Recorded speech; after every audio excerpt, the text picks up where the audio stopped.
আমরা নারী, আমরা সবই পারি, কথাটা একদম ঠিক।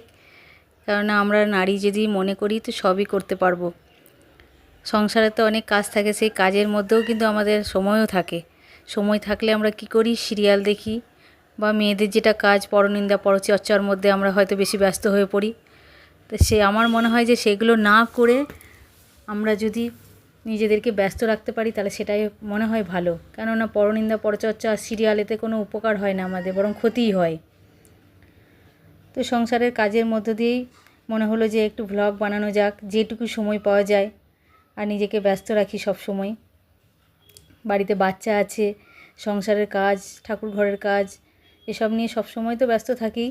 তারপরে যেটুকু সময় পাওয়া যায় সেটুকুতে আমরা এই মাঠে যাওয়া, নিজেদের শরীরচর্চা এসব নিয়েও একটু ব্যস্ত থাকি। তো এটা ভালোই লাগে। বাড়ির সবাই, স্বামী, সন্তান সবাই মিলে একসঙ্গে আনন্দও করি, মনটাও ভালো লাগে। আপনারা যদি একটু সহযোগিতা করেন, আপনাদের যদি ভালোবাসা পাই, তাহলে নিশ্চয়ই এটা আমি আরও এগিয়ে নিয়ে যাওয়ার ইচ্ছা আছে। ছোটোখাটো যেটুকু টাইম পাবো আমি একটু করে ভ্লগ বানাবো। আপনাদের ভালোবাসার দরকার, যদি ভালোবাসা পাই তাহলে অবশ্যই করব।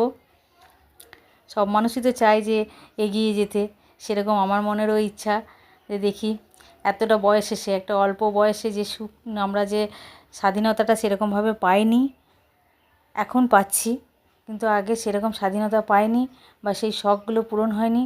সেইগুলো আমরা এখন শখটা মেটাবার চেষ্টা করছি। একটা 35-40 বছর বয়স এলেই তখন এইগুলো ইচ্ছা জাগে। তো আপনাদের ভালোবাসা ও সহযোগিতার খুবই দরকার।